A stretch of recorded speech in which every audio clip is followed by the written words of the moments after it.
আমাদের হযরত যে একটা কথা বলেন যে কুকুর আর খরগোশের একটা উদাহরণ দেয়, বলে খরগোশকে কুকুর ধাওয়াইতে আছে, কুকুর বড় শক্তিশালী প্রাণী আর খরগোশ ছোট প্রাণী, কিন্তু কুকুর খরগোশকে ধরতে পারতেছে না। কারণ কি? কারণ কি জানো?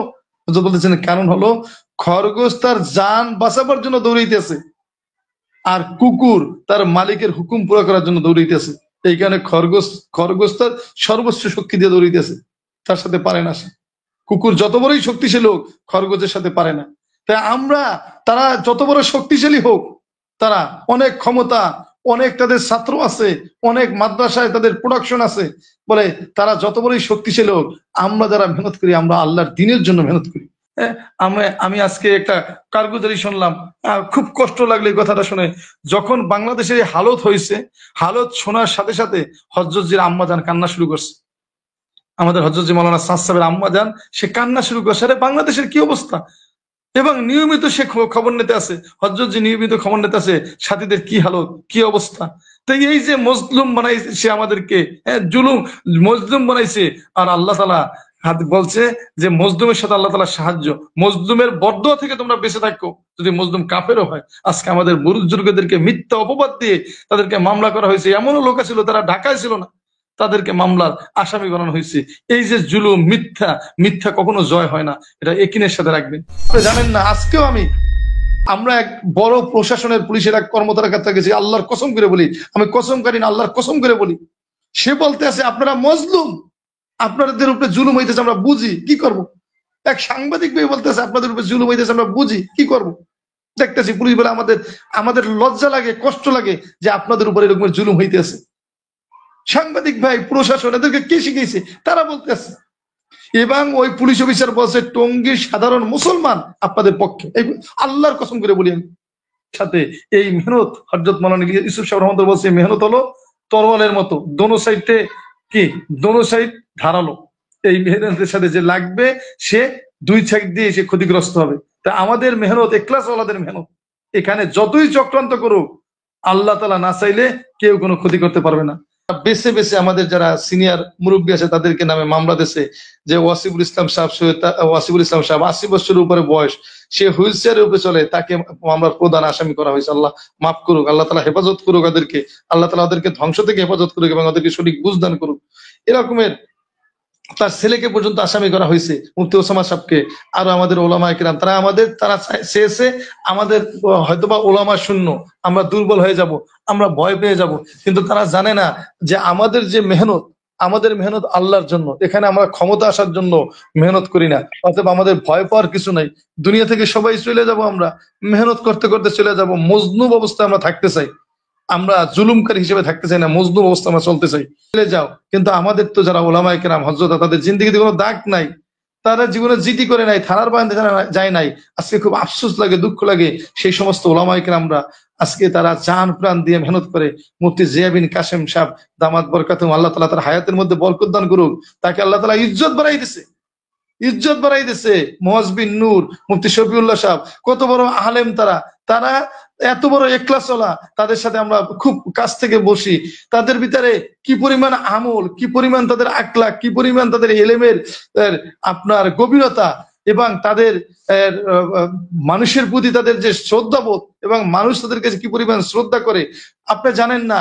কি পরিমাণ আমাদের সাথীরা বলে যে আমার বিবি খানা খাইতে পারে না, যে এরকমের ওলামায়ে কিরামকে গ্রেফতার করে নিয়ে গেছে, বাচ্চারা পর্যন্ত কষ্ট পাইতে আছে, মা বোনরা, শত শত মা বোনরা রোজা রাখতে আছে। আমাকে কালকে এক জামাতের সাথী, চিল্লার জামাতে চলতেছি, সে বলে আমরা প্রায় 250, 300, 400 এরকম করে প্রত্যেকদিন সাথীরা ভাগ করে আমরা নামাজ আদায় করি, এই সমস্ত ওলামায়ে কিরামদের যাতে আল্লাহ তাআলা এই অপবাদ থেকে, মিথ্যা মামলা থেকে যাতে তাদেরকে মুক্তি দেয়। এরকমের সারা বাংলাদেশে না, সারা পৃথিবীর। আমার একটু আগেও একজন শহীদ প্রবাসী ভাইয়ের সাথে কথা হইলো, সবাই এরকমের দোয়া করতে আছে, সবার মনে শান্তি নাই। বলে আমার মনে হয় যে আমার জানি কি হারিয়ে গেছে। আমরা জানি যে কোর্ট থেকে আগাম জামিন যেটা হয়, সেটা হয় 3 সপ্তাহ বা 4 সপ্তাহ বা সর্বোচ্চ 6 সপ্তাহের জন্য। কিন্তু দেখেন আল্লাহ তাআলা আমাদের সাথীদের দোয়ার দ্বারা এমন মদদ নসরত করছে। আমাদের বড়রা যখন কোর্টে দাঁড়িয়েছে, আমাদের বড়রা যখন হুইল চেয়ার নিয়ে কোর্টে গেছে, আল্লাহ তাআলা বিচারকদের দিলের ভিতরে এমন মহব্বত ঢেলে দিয়েছে, এমন মোহাম্মদ ঢেলে দিছে। আমরা তো এরকমই জানতাম যে আগাম জামিন 6 সপ্তাহ, সর্বোচ্চ 6 সপ্তাহ হবে। 6 সপ্তাহ পরে নিম্ন আদালতে আমাদের আত্মসমর্পণ করতে হবে, পরে নিম্ন আদালত থেকে আমাদের আবার জামিন করাতে হবে, তারপর 1-1.5 মাস পর পর আমাদের আবার হাজিরা দিতে হবে।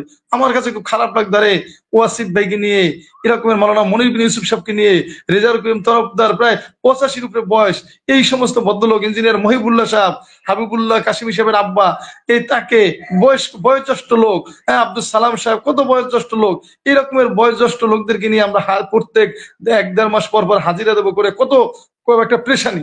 কিন্তু দেখেন আল্লাহ তাআলা তো সবকিছু করার মালিক আল্লাহ। হাইকোর্টে আগাম জামিন হওয়ার পরে নিম্ন আদালতে আত্মসমর্পণ করতে হয়, কিন্তু আমাদের ব্যাপার আল্লাহ তাআলা বিচারকরা আমাদের চেহারা দেখে, আমাদের বুজুর্গদেরকে দেখে, আল্লাহওয়ালাদেরকে দেখে।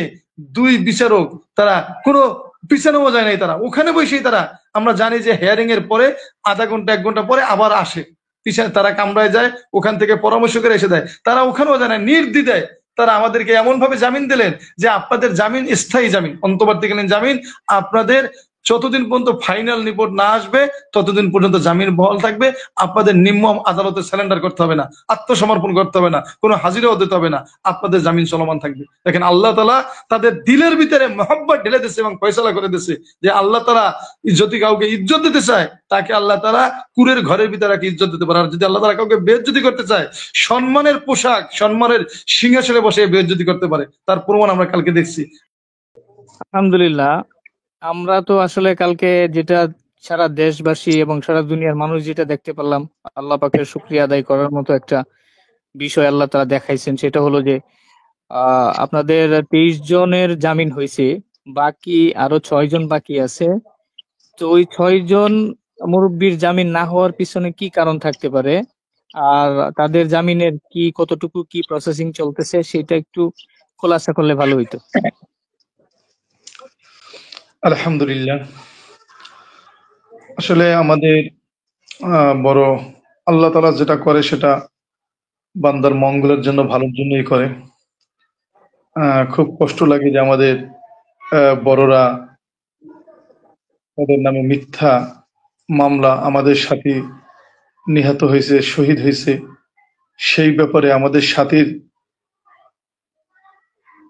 টঙ্গীর ময়দানে শহীদ হইল, আর সেই মামলার আসামি আমাদের বড়দেরকে করা হইল, আমাদের ওলামা ইকরামদেরকে করা হলো, আমাদের এক্কেলের বয়োজ্যেষ্ঠ মুরব্বী যারা সারা জিন্দেগি তাবলিগের মেহনতের সাথে সম্পৃক্ত, তাদের জীবনের আরামায়েশ বলতে তারা আল্লাহ তাআলার দিন প্রতিষ্ঠা করার জন্য কষ্ট আর মুজাহাদাকেই তারা আরামায়েশ মনে করে। যারা দুনিয়া বিলাইনে অনেক বিলাসী জিন্দেগি কাটাইতে পারত, কিন্তু আল্লাহ রাসূলের এবং উম্মতের মাহাব্বাতে তারা তাদের সেই আরামায়েশ বিলাসী জিন্দেগিকে ত্যাগ করে দিনের মেহনতকে নিয়ে অসুস্থ অবস্থায় সারা দুনিয়াতে সফর করে উম্মতের নাজাত, উম্মতের হেদায়েতের জন্য, উম্মত কিভাবে জাহান্নাম থেকে বাঁচতে পারে, রাসূলুল্লাহ সাল্লাল্লাহু আলাইহি ওয়াসাল্লাম যে মেহনত রেখে গেছে, এই মেহনতের উপর সারা দুনিয়ার সমস্ত উম্মতকে কিভাবে উঠানো যায়, এই বিষয় নিয়ে সারা জিন্দেগি তারা মেহনত করে। এখন জীবনের একবারে শেষ প্রান্তে এসে তাদেরকে মিথ্যা এবং আপনার পরিকল্পিতভাবে চক্রান্ত করে ইসলাম বিদ্বেষী মনোভাব নিয়ে তাদেরকে মিথ্যা মামলায় জড়ানো হয়েছে, এবং তাদের ইজ্জত হানি করার জন্য বিভিন্ন মিডিয়াতে তারা ব্যাপকভাবে টাকা পয়সা, আমাদের কাছে তথ্য আছে, টাকা পয়সা খরচা করে তারা বিভিন্ন মিডিয়াতে অপপ্রচার চালাচ্ছে। এবং তাদের ভিতরে এটা, আমি যদি আল্লাহ এক, এই বিশ্বাস আমাদের সবার আছে। আমরা হয়তো বা মাদ্রাসা লাইনে লেখাপড়া করি নাই, কিন্তু যতটুক দিনের মেহনতের দ্বারা দিনের বুঝ আসছে, এতটুক কথা জানি যে মিথ্যা বলা কত বড় গুনাহ। আমরা কিভাবে সত্য প্রতিষ্ঠা করার জন্য মেহনত করে মিথ্যা বলতে পারি না। তাদের পক্ষ থেকে একজন সিনিয়র তাদের নেতা আমাকে ফোন দিয়েছে মামলা হওয়ার পরে। যেদিন মামলা হলো 19 তারিখ, আমরা ওয়াসিফ ভাইয়ের বাসায় সংবাদ সম্মেলন শেষ করে আমি একটু বিস্তারিত কথা বলছি। আপনি যে উদাহরণ, আপনি যে প্রশ্ন করছেন, ওই প্রসঙ্গে আসার জন্য একটু পিছনের দিকে যাচ্ছি। শুনতে পাচ্ছেন কিনা মিজান ভাই?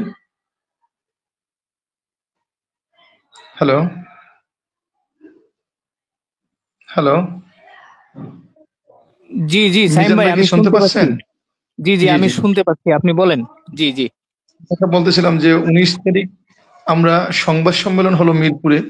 ওই সংবাদ সম্মেলনের পরে মুয়াজ বিন নূর তাকে আমরা পাঠিয়ে দিলাম, এবং সে তার আগের দিন 18 তারিখ রাত্রে যে তার মাদ্রাসায় হামলা হয়, হামলা হওয়ার পরে সে সারাদিনই ওইটার ব্যাপারে মামলা করার জন্য উত্তরা থানায় কয়েকবার গিয়েছে, এবং তারা বলছে যে বিকেলে আসেন, বিকেলে আমরা মামলা নেব। পরে সংবাদ সম্মেলন করে বিকেলে আবার উত্তরা থানায় গিয়েছে, তখনও মামলা গ্রহণ করে নাই। আমাদের সাথে একটা গোঁজামুলি করতেছিল। এবং আমি আরেকটু আপনাদের অবগত জন্য জানাই, 18 তারিখ যখন ঘটনা, 17 তারিখ রাত ঘটনা ঘটলো, এবং 18 তারিখ যখন আমরা মামলা করার জন্য গেলাম, আমাদের ভাই বেলাল উদ্দিনের পরিবার তো পুরা তৈয়ার, তার ছেলে মৌলানা জুনায়েদ এখন সে সময় লাগাইতেছে, এবং সে সমস্ত টেলিভিশনের সামনে জানিয়েছে যে তার আব্বা নিজামুদ্দিন মৌলানা সাদ সাহেবের অনুসারী, তাকে আমির মানে চলে, এবং সেও মৌলানা সাদ সাহেবকে আমির মানে এখন আল্লাহ পাকের রাস্তায় সফর চলতেছে নিজামুদ্দিনের জামাতের সাথে। উনি বলার পরে আমরা ফরিদপুর, উনি লাশ নিয়ে ফরিদপুরে গিয়েছে, এখানেও একটা পরিকল্পনা ছিল তাদের। কারণ আমরা আমরা চেয়েছিলাম মাঠে টঙ্গীর ময়দানে তার লাশ নিয়ে আসতে, কিন্তু প্রশাসন পুরা মানে সিকিউরিটি দিয়ে তাদের আমাদের কোনো কথা শুনেনি। প্রশাসন লাশ নিয়ে ফরিদপুর চলে গেছে, তাদেরকে গাড়িতে করে নিয়ে গেছে। আর জোবারপন্থীদের লাশ কাক্কেল মসজিদে নিয়ে আসছে। মানে এখানে একটা লাশের রাজনীতি করছে পরিকল্পিতভাবে তারা। আল্লাহ হেফাজত করুক। লাশের রাজনীতি করে তারা পরিকল্পিতভাবে আমাদের লাশকে টঙ্গীর ময়দানে আসতে দেয় নাই বা ঢাকার ভিতরে রাখতে দেয় নাই। তারা চিন্তা করছে আমাদের বড় মজমা, হয়তো বা লাশ নিয়ে আমরা কিছু করব, এরকম তাদের একটা নোংরা ধারণা ছিল। আমাদের ভাইয়ের আমরা জানাজা পড়তে পারিনি, লাশ প্রশাসন নিয়ে গেছে, তারা গাড়িতে করে নিয়ে গেছে ফরিদপুরে, সাথে তার ফ্যামিলির লোকজনকে নিয়ে গেছে। আমাদের সাথীরা ছিল, তাদেরকে নেয় নাই, শুধু ফ্যামিলির লোক নিয়ে গেছে। আর তাদের লাশকে কাকরাইল মসজিদে নিয়ে এসে তারা জানাজা করছে হেফাজতের লোকজন সহ। পরবর্তীতে মাওলানা জুনায়েদ যেহেতু ফরিদপুর চলে যায়, সেহেতু ওই দিনকার রাত্রে আমরা মামলা করার জন্য যাওয়ার পরে প্রশাসনের লোক বলছে যে তার ছেলে আসুক, ছেলেকে নিয়ে আসেন, বা তার রক্তের সম্পর্কের কোনো আত্মীয়কে নিয়ে আসেন, তারা মামলা করুক। তারা মামলা করলে এটা গ্রহণযোগ্য হবে, ভালোভাবে বুঝাইছে আমাদেরকে। আমরা বললাম যে ঠিক আছে, যৌক্তিক কথা, ঠিক আছে, তাহলে আমরা আগামীকালকে আসি। মামলা সব ড্রাফট নিয়ে গেছি। পরে আমরা শুনি যে 19 তারিখ সংবাদ সম্মেলন শেষ করে আমরা যখন ওয়াসিফের বাসায় চলে গেছি, মুয়াজ ভাই চলে গেছে উত্তরা, আর আমরা সবাই গেছি আমরা ওয়াসিফের বাসায়। ওখানে বসে আমরা সংবাদ সম্মেলনের শেষের পরে ওই মামলার ব্যাপারে আমাদের একটা জামাত আবার যাবে। সে ওখানে ওয়াসিফের বাসায় সবাই না, আমরা কয়েকজন গেছি। যার পর ওখান থেকে নামাজ শেষ করে আমরা যখন আসবো, বাসার দিকে আসতে আসি, তখন শুনি যে ওরা 29 জনের নামে মামলা করছে। রাস্তায় বেশি আমরা শুনতে পাই, আমাকে এক সাংবাদিক ফোন দিয়ে জানাইলো যে ভাই আপনাদের নামে 29 জনের নামে মামলা হয়েছে, আপনার নামও আছে, ওয়াসিফ ভাই 1 নম্বর আসামি। এ ব্যাপারে আপনাদের প্রতিক্রিয়া কি? আমরা বলছি যে আমরাও মামলা করার জন্য ইতিমধ্যে আমাদেরকে সাথে আবার আমরা তার পরিবারের লোক সহ, বেলাল ভাইয়ের পরিবারের লোক সহ টঙ্গী পশ্চিম থানার উদ্দেশ্যে রওনা করছে, অ্যাডভোকেট সহ। পরে যাওয়ার পরে দেখি যে আমাদের মামলাকে তারা আর গ্রহণ করে নাই, এবং তারা যে মামলা করছে 3 জন হত্যা মামলা, 3 জনের ভিতরে তারা বেলাল হোসেন ভাই যে আমাদের সাথী, আর 2 জনের ব্যাপারে পরিচয় এখনো তারা পরিকল্পিত, মানে সে কোন দলের সেটা আমরা তখনও ক্লিয়ার হয়নি, কোন পক্ষের। পরবর্তীতে আমরা যখন শুনতে পেলাম যে আমাদের মামলা গ্রহণ করতে আসে না, তাদের মামলা নিয়ে এসে এখন বলছে যে আপনাদের আর মামলার দরকার নেই, মামলা তো একটা হয়ে গেছে। তাহলে তাদের মামলা হয়েছে বাদীকে আলম সাহ, কিশোরগঞ্জের আলম সাহ, যে 3 জন নিহত হয়েছে তার রক্তের সম্পর্কের কেউ না বাদী। সে একজন লেখেও দেশে মামলার ভিতরে যে সে একজন সাথী, তাবলীগের সাথী। সেই হিসাবে সে 3 জনার প্রতিনিধি হয়ে মামলা করছে। 3 জন মারা গেছে শহীদ হয়েছে, তাদের প্রতিনিধি হয়ে সে মামলা করছে। তখন সাইম আমরা ভাই, প্রশাসন এখানে আরেকটা কথা ক্লিয়ার করি। মানে আমাদের পক্ষ থেকে আমাদের মুরব্বীরা যখন গেছে মামলা করতে, তখন আমাদের মুরব্বীদেরকে বলা হয়েছে যে ভিকটিমের পরিবারের লোকজনদেরকে নিয়ে আসেন, আপনাদের মামলা নেওয়া হবে। আর ওই ভাই যে কিশোরগঞ্জের, উনি তো ভিকটিমের কেউ না, তো উনি মামলা করছেন আর সাথে সাথে সেই মামলাকে অ্যাকসেপ্ট করে নিছে। বিষয়টা জি তো জি জি এরকমই হয়েছে না? জি জি জি আচ্ছা আচ্ছা, জি জি এবং বলেন, জি। আমাদের মুরব্বী মামলা করতে যায় নাই, এখানে আমি একটু সংশোধন করি। আমাদের কিন্তু মুরব্বীরা মামলা করতে যায় নাই, মামলা করতে গেছে তার পরিবারের লোক নিয়ে। আমাদের কয়েকজন সাথী গেছে এবং অ্যাডভোকেট সহ গেছে আমরা মামলা করতে। কিন্তু তারা যে মামলা করছে ও মামলা তাদের পরিবারের কোনো লোক, তিনজনের কারো পরিবারের লোক ছিল না। তখন আমরা প্রশ্ন করলাম থানার ওসি সাহেবকে এবং ওখানে আরো যারা উদ্যতন কর্মী তাদেরকে বললাম যে গতকালকে আপনারা বললেন রক্তের সম্পর্ক লোক নিয়ে আসেন, তা আজকে যে তারা মামলা করলো কোনো রক্তের সম্পর্কের লোক না, ভিকটিমের। অ্যান্ড আপনার আমাদের বিষয় আমাদের যে সাথে শহীদ হয়েছে তাকেও তো এই মামলায় উল্লেখ করছেন আপনি। এভাবে অনেক কথাবার্তা বলার পরে তারা বলছে যে ভাই এই ব্যাপারে আমাদের সাথে কথা বললেন, আমাদের উদ্যতন কর্মকর্তার সাথে কথা বলেন। এটা উপরের মহলে থেকে যেভাবে আছে সেইভাবে ডাইরেক্ট সেভাবে স্বীকার করছে যে আপনারা উপরের মহলে যোগাযোগ করেন। এভাবে অনেক কথা বললো, অ্যাডভোকেট সাহেব অনেক কথা বললো, কিন্তু তারা কোনো কথা শুনলো না। পরের দিন আবার মানে এই কথা শোনার পরে আমরা কোর্টে আমাদের অ্যাডভোকেট সাহেব সহ ভিকটিম তারা কোর্টে বাদী যে কোর্টে যে গাজীপুর কোর্টে মামলা রুজু করার জন্য আবেদন করি। তাই গাজীপুর কোর্টেও মামলা গ্রহণ করেনি। তার মানে গাজীপুর এখানেও মামলার বিষয়েও আমাদের সাথে রাজনীতি করা হয়েছে এবং আমাদের সাথে বৈষম্য করা হয়েছে। হ্যাঁ, পরে গাজীপুর কোর্টে যখন মামলা গ্রহণ করেনি তখন আমরা হাইকোর্টে, আমরা গত সপ্তাহে হাইকোর্টে মামলা এটা রুজু করা হয় এবং হাইকোর্ট থেকে অর্ডার দেওয়া হয় যে এই মামলাটা এতে আপনার ওই এন্ট্রি করা হোক, এজাহার হিসাবে আমাদের মামলাটা এন্ট্রি করা হোক। এবং তার ছেলে জোনায়েদ, সে যেহেতু সময় লাগাইতে আছে, তার ছেলে তো সবসময় দৌড়াদৌড়ি করতে পারে না, সেইখানে ছেলে 300 টাকার স্ট্যাম্পে লোটারি করে দিয়েছে এবং পাওয়ার দিয়ে দিয়েছে যে এই মামলা করার জন্য আমি সমস্ত পাওয়ার দিয়ে দিলাম, আমার বাবার ব্যাপারে মামলা করতে যাকে জিম্মেদারি দিয়েছে সে মামলা করতে পারবে। সেই হিসেবে হাইকোর্টে মামলা ওটা গ্রান্টেড হয়েছে এবং হাইকোর্ট থেকে একবারে লিখিত মানে অর্ডার আসছে যে এই মামলাকে গ্রহণ করা হোক। এইটা হলো যে আমাদের মামলার অবস্থা। এখানে আমি থামি, তারপর আমি এখন আমাদের জামিনের বিষয়টা আসি। আপনার যেহেতু এইটা আলোচনা শুরু হলো এটা আমরা ক্লিয়ার করি। তো যখন গত সপ্তাহে এই রায়টা আসলো হাইকোর্ট থেকে, আসার পরে আমাদের ওই যে বাদী বিলাল সাহেবের মামলার যে বাদী, ওনার নামও আপনার বিলাল। তা যখন বিলাল সাহেব মামলা করতে আপনার গাজীপুর কোর্টে গেছে, কোর্টও আবার মামলা আপনার গ্রহণ করছে। থানায় যখন পাঠানো হয়েছে থানায় মামলা গ্রহণ করে, থানায় গত 3 দিন যাবত, আজকের থেকে গত 3 দিন যাবত থানায় প্রত্যেক দিন যাচ্ছে, এই অফিসার ওই অফিসারকে দেখাইতেছে, ওসি সাহেব কমিশনার ডিসি সাহেবদেরকে দেখাইতেছে, তারা কেউ মামলা গ্রহণ করে নাই। আজকে আমরা কালকে জামিন হওয়ার পরে আজকে আমরা 6 জনের একটা জামাত, আমরা গতকালকে আমরা একটা ফয়সলা করছিলাম যে আমরা থানায় একটা কিছু সাথী নিয়ে এবং অ্যাডভোকেট সাহেবদেরকে নিয়ে, মিডিয়ার কর্মী ভাইদেরকে নিয়ে আমরা যাব। এই কথা শোনার পরে আমাদেরকে প্রশাসনের লোক গাজীপুরে তারা আমাদের সাথে যোগাযোগ করছে, সকাল 10টায় 5-6 জন আসে, আর অন্য কেউ আনার দরকার নাই, মিডিয়াকে আনার দরকার নেই। পরে আমরা তার এবং আমরা এই ব্যাপারে সিদ্ধান্ত নেব, মামলার ব্যাপারে আমরা সিদ্ধান্ত গ্রহণ করা। আসলে মামলা তো কোর্ট নির্দেশ দিয়েছে, হাইকোর্ট, মহামান্য হাইকোর্ট নির্দেশ দিয়ে দিয়েছে মামলা করার জন্য। এখন বাধ্য থানা মামলা নাইতে, কিন্তু তারা গড়িমসি করতেছে গত 3 দিন যাবত।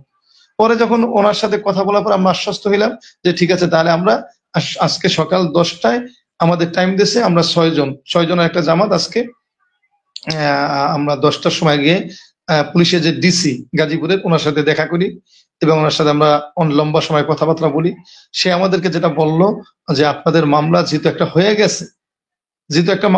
গেছে, এই মামলাটার এগেনস্ট আর মামলা এটা বিধান আছে কিনা, সেই জন্য আমরা আপনাদের মামলার কপিটাকে আমরা আইন শাখায় পাঠাইছি, আইজিপি মহোদয়ের কার্যালয় আইন শাখায় পাঠাইছি। তখন আমরা বললাম যে হাইকোর্ট আমাদেরকে নির্দেশনা দিয়ে দিয়েছে, আপনাদেরকে নির্দেশনা দিয়ে দিয়েছে, আপনাদেরকে অর্ডার দিয়ে দিয়েছে, হুকুম করে দিয়েছে যে মামলা গ্রহণ করার জন্য। তাই হাইকোর্ট কি আইন বোঝে না? আপনারা আবার আইন শাখায় পাঠাচ্ছেন, আপনারা এই গড়িমসি করতেছেন কেন? আজকে বৃহস্পতিবার, আজকে মামলা না নিলে আমরা শুক্র শনি 2 দিন আমরা আরো আমরা পিছিয়ে যাব।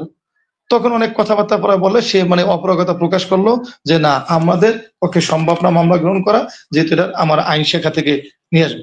তখন আমরা তাদেরকে প্রশ্ন করলাম, ভাই যখন আমাদের, আপনি বলছেন একই ঘটনায় 2টা মামলা হবে না, আমরা যখন আপনার আর আমাদের গাড়ি ভাঙলো এই 17ই ডিসেম্বরের আগে, যখন 12ই ডিসেম্বর রাতে আমাদের সাথীদের নৃশংসভাবে আপনার এই থানার অফিসের সামনে বসে আমাদের গাড়ির উপর আঘাত হানলো, 5 জন সাথীকে আহত করলো, ওই ব্যাপারে আমরা রাতেই মামলা করলাম। পরের দিন শুনি যে তারা আবার আমাদের বিরুদ্ধে মামলা করছে যে আমরা গাড়ি উঠিয়ে দিছি। তাহলে একই ঘটনায় আমাদের যারা আসামি তারা কিভাবে আমাদের বিরুদ্ধে মামলা করলো?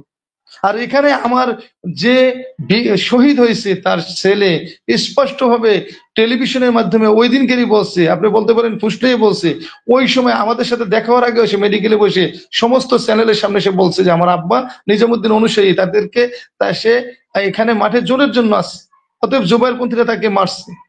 তখন আপনারা আমাদের মামলা নিলেন না, কিন্তু আমাদের বিপক্ষে তাদের মামলা নিলেন। ওই সময় একই ঘটনায় দুইটা মামলা নেন, আর এত বড় একটা ইন্টারন্যাশনাল ঘটনা এখানে আপনারা আমাদের মামলা নেবেন না কি কারণে? অনেক কথা বলার পরে সে শেষমেশ সে অপরগতা প্রকাশ করছে যে আপনারা একটু আইজিবি হিসাবের কাছে যান। তো এই পর্যন্ত আমরা মামলা আছে, ইনশাল্লাহ আমরা যদি আমাদের মামলার ব্যাপারে ইনশাল্লাহ মামলা হবে, যেহেতু কোর্ট থেকে নির্দেশনা আসছে, তারা চেষ্টা করছে এটাকে, এই নির্দেশনটাকে বাতিল করার জন্য। আজকে আমরা শুনছি অনেক টাকা অফার করছে, কিন্তু আল্লাহর রহমতে যেহেতু দেশে আইন সহি আছে, দু একজন কর্মকর্তা সরকারি তারা দুর্নীতি করতে পারবে, কিন্তু আইনের প্রতি আমাদের আস্থা আছে, এবং সরকারের উচ্চ পর্যায়ে মাননীয় উপদেষ্টা সহ যারা উচ্চ পর্যায়ের নেতৃবৃন্দ আছে তাদের প্রতি আমাদের আস্থা আছে। আমরা আশা করি যে দ্রুত সময়ের মধ্যে আমাদের মামলা এন্ট্রি হবে। এখন এই হলো আমাদের মামলার হালত। দ্বিতীয় বিষয়টা হলো যে এখানে আমরা পরিপূর্ণভাবে বৈষম্য শিকার হয়েছি, এটা আমি আপনার মাধ্যমে সবাইকে জানাইলাম, যেহেতু আমাদের সাথীরা জানতে চায়। দ্বিতীয় হলো যে জামিনের ব্যাপার, ওই মামলা আমাদেরকে মিথ্যাভাবে হঠাৎ করে তারা আল্লাহ তাআলা মাফ করুক, তারা আমাদেরকে বাংলাদেশ থেকে উচ্ছেদ করার নিয়ত করে নামছে। নেমে তারা আমাদেরকে আপনার কলঙ্কিত করতে চেয়েছে।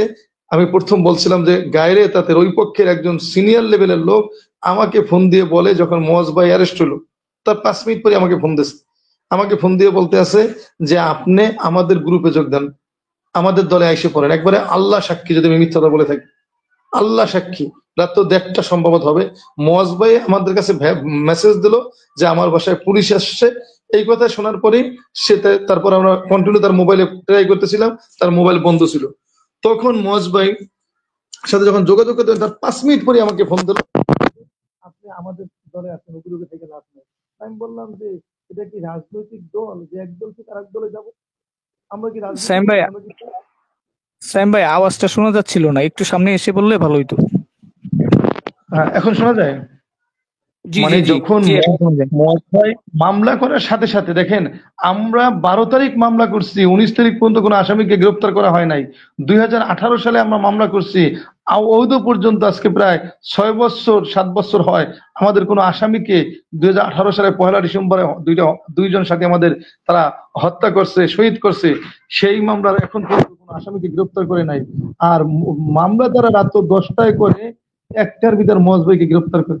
তারা কত পরিকল্পিত ভাবে এই প্ল্যান ওয়ারি এই কাজগুলো করছে। যেমন টঙ্গীর ময়দানে রাত্রে হামলা হওয়ার পরে আমাদের সাথীদেরকে মারছে এক গ্রুপ, আবার মেডিকেলের সামনে তারা কয়েকশো সাথী ঢাকা মেডিকেল এবং টঙ্গী মেডিকেলে অবস্থান করছে পূর্ব থেকে লাঠি সোটা নিয়ে। যখন আমাদের আহত সাথীদেরকে নিয়ে যাওয়া হয় তখন তাদেরকে মারধর করে।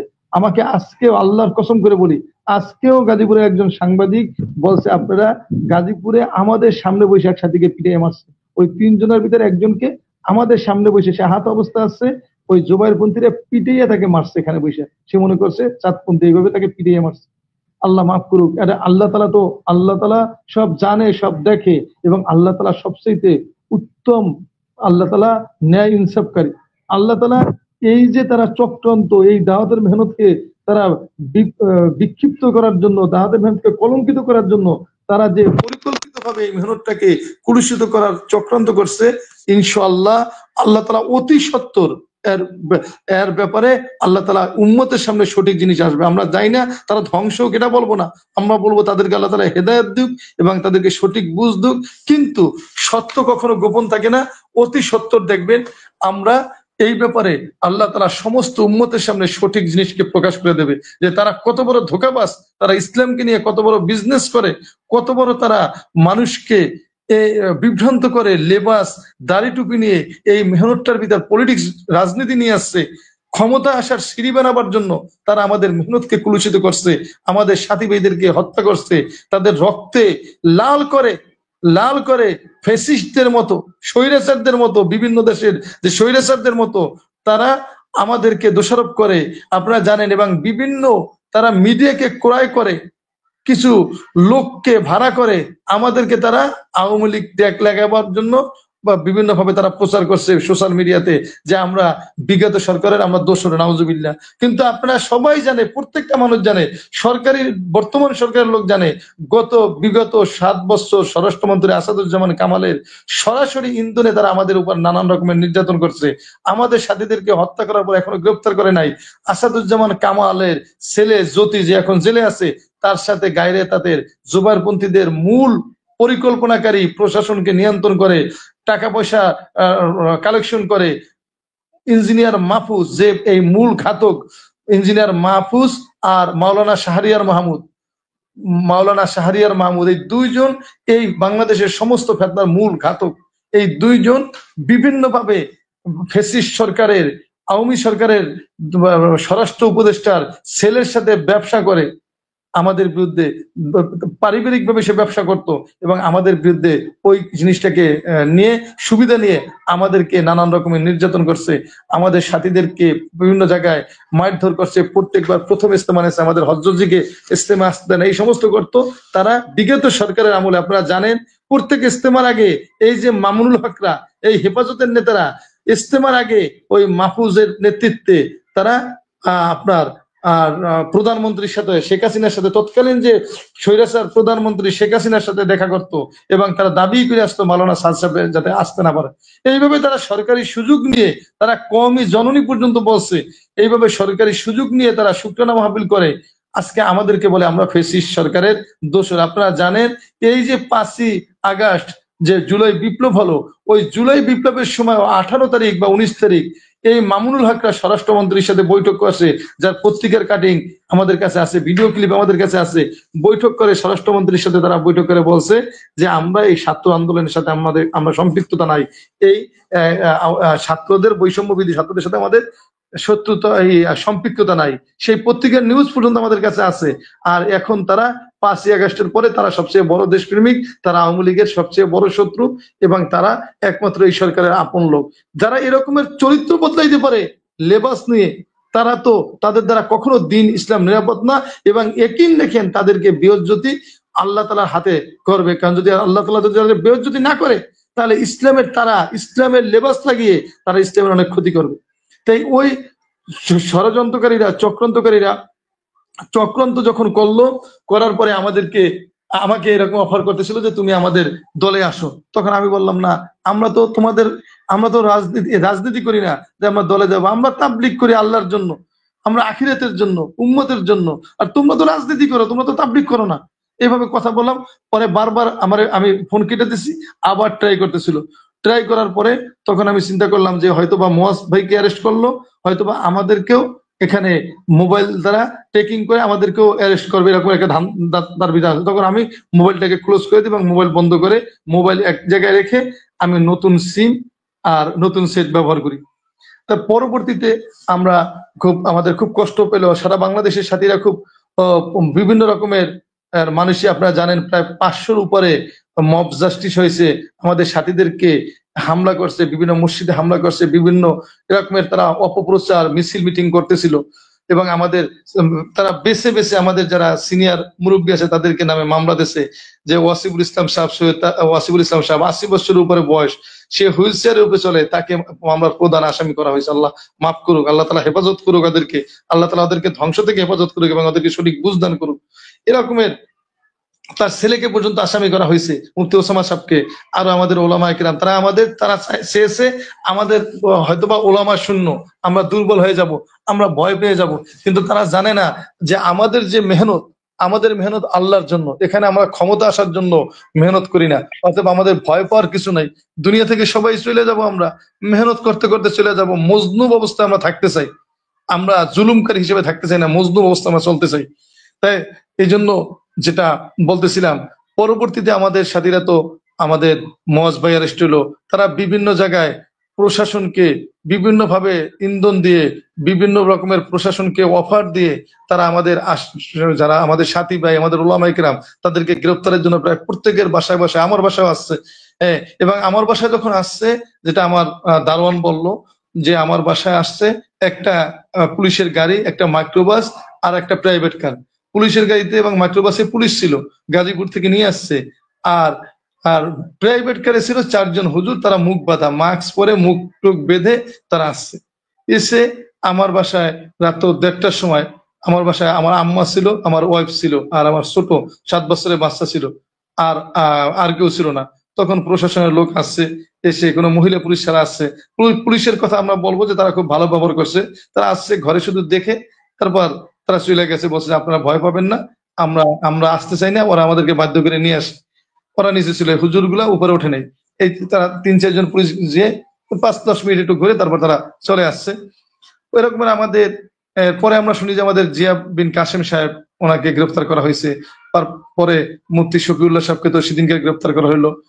খুব এক একটা গ্রেফতার করা হয়েছে তাদের ফ্যামিলির কাছ থেকে। এটা যে কত বড় একটা কষ্টের, এই সমস্ত ওলামা ইকরামদেরকে এই শীতের ভিতরে। তোমরা জেলে গেছো, তোমরা তো পলিটিক্স করছো, রাজনীতি করছো, সেই কারণে তোমরা জেলে গেছো। তোমরা ইসলামকে বাণিজ্য বানিয়ে জেলে যাও, কিন্তু আমাদের তো যারা ওলামা ইকরাম হযরত, তাদের জিন্দেগিতে কোনো দাগ নাই, তারা জীবনে জিডি করে নাই, থানার বারান্দা যায় নাই। আজকে খুব আফসোস লাগে, দুঃখ লাগে। সেই সমস্ত ওলামা ইকরামরা আজকে তারা জান প্রাণ দিয়ে মেহনত করে। মুফতি জিয়া বিন কাসেম সাহেব দামাত বরকাতুহুম, আল্লাহ তাআলা তার হায়াতের মধ্যে বরকত দান করুক, তাকে আল্লাহ তাআলা ইজ্জত বাড়াই দিছে, ইজ্জত বাড়াই দিছে।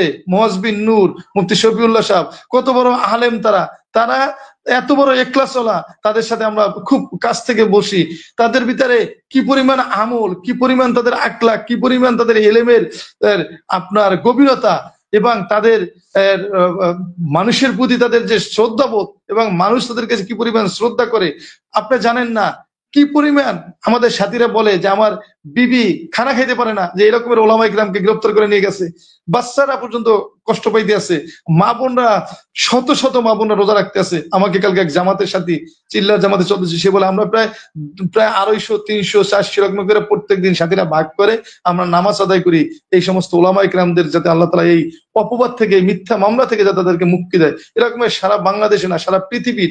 আমার একটু আগেও একজন শহীদ প্রবাসী ভাইয়ের সাথে কথা হইলো, সবাই এরকমের দোয়া করতে আছে, সবার মনে শান্তি নাই। বলে আমার মনে হয় যে আমাদের জানে কি হারিয়ে গেছে। আমাদের কষ্ট লাগতেছিল, মুয়াজ বিন নূর, জিয়া বিন কাসেম, মুফতি শফিউল্লাহ সাহেবকে তার বিবি, বাচ্চা, শাশুড়ির সামনে থেকে নিয়ে আসছে, বাচ্চার সামনে থেকে নিয়ে আসছে। এই সমস্ত ওলামা ইকরামকে যারা ইসলামের বাহক, যারা ইসলামী দাওয়াত নিয়ে সারা দুনিয়াতে চলে ইখলাসের সাথে, তারা কোনো কিছুর বিনিময় ছাড়া মানুষকে আল্লাহর দিকে ডাকে। নিজের জান, নিজের মাল, নিজের সময় নিয়ে তারা চলতে থাকে। এই লোকগুলোকে মিথ্যা অপবাদ দিয়ে এই জুবাইরপন্থীরা কিছু রাজনৈতিক নেতাকে ভাড়া করে। তাদেরকে আমি ইসলামী নেতা বলবো না, তারা রাজনৈতিক নেতা। তারা হিন্দুর সাথেও জোট করতে পারে, তারা খ্রিস্টানের সাথেও জোট করতে পারে রাজনৈতিক ক্ষমতার কারণে, এটা আমরা জানি, এখনো দেখি। তারা মাতালের সাথেও জোট করতে পারে, তাদের শুধু দরকার ক্ষমতা। এদেরকে ভাড়া করা হয়েছে পরিকল্পিতভাবে। হেফাজতের যারা সম্পৃক্ত, আজকে তাবলিগের নামে বড় বড় কথা বলে, কাক্কেল দল করে, তারা কাক্কেল মসজিদকে তাদের পলিটিক্যাল পার্টি অফিস বানাইতে চায়। এটা একটা গুরুত্বপূর্ণ জায়গায় এটাকে পলিটিক্যাল পার্টি অফিস বানাইতে চায় তারা।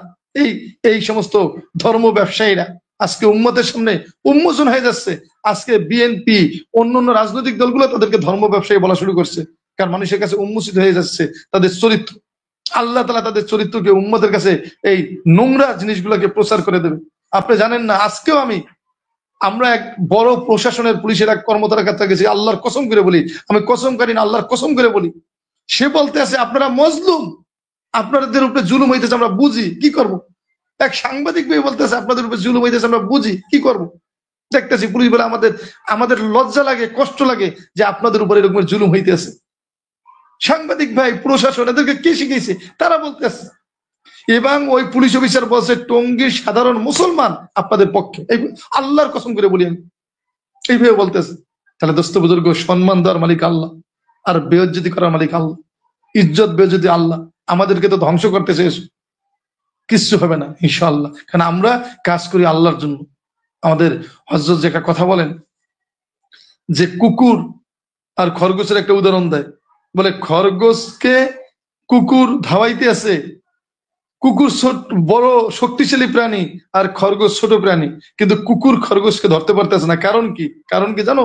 বলতেছেন কারণ হলো খরগোশ তার জান বাঁচাবার জন্য দৌড়াইতেছে, আর কুকুর তার মালিকের হুকুম পুরো করার জন্য দৌড়াইতেছে। এই কারণে খরগোশ তার সর্বোচ্চ শক্তি দিয়ে দৌড়িতেছে, তার সাথে পারে না সে। কুকুর যত বড়ই শক্তিশালী হোক খরগোশের সাথে পারে না। তাই আমরা, তারা যত বড় শক্তিশালী হোক, তারা অনেক ক্ষমতা, অনেক তাদের ছাত্র আছে, অনেক মাদ্রাসায় তাদের প্রোডাকশন আছে, বলে তারা যত বড়ই শক্তিশালী হোক, আমরা যারা মেহনত করি, আমরা আল্লাহর দিনের জন্য মেহনত করি, ইসলামের জন্য মেহনত করি, সারাদিন দুনিয়ার কাজ করি, হালাল উপার্জন করে বিবি বাচ্চাকে সময় দিয়ে আমরা দিনের জন্য আল্লাহ রাস্তায় বের হই। নিজের বিবি বাচ্চাকে রেখে, তাদের সময়, তাদের ঘর বাড়ির খরচাপাতি রেখে আমরা সারা বছর মেহনত করি, কোরবানি করি, দুনিয়াবি উপার্জন করে আমরা প্রত্যেক বছর 4 মাস সময় লাগাবো।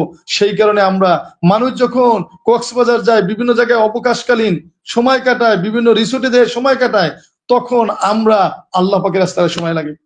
আমাদের টার্গেট, বছর শেষে আমরা অবকাশকালীন সময় কাটাবো না, আমরা রিসোর্টে যাব না, আমরা ভ্রমণে যাব না পরিবারকে নিয়ে, আমরা টাকা জমাইতে থাকি যে আমরা সারা বছর প্রত্যেক দিন উপার্জনের টাকা দিয়ে প্রয়োজন পুরো করে কিছু টাকা বাঁচিয়ে আমরা বছরে 4 মাস সময় লাগাবো, মাসে 3 দিন সময় লাগাবো, বিভিন্ন তাগেদার উপরে চলবো। এই কারণে আমরা অবসর সময়টাকে আমরা আল্লাহর দিনের জন্য বের করি, কোরবানি করে বের করি। অতএব আমাদের সাথে এই মেহনত, হযরত মাওলানা ইউসুফ সাহেব রহমাতুল্লাহ বলছে, মেহনত হলো তরোয়ালের মতো, দোনো সাইডে কি, দোনো সাইড ধারালো।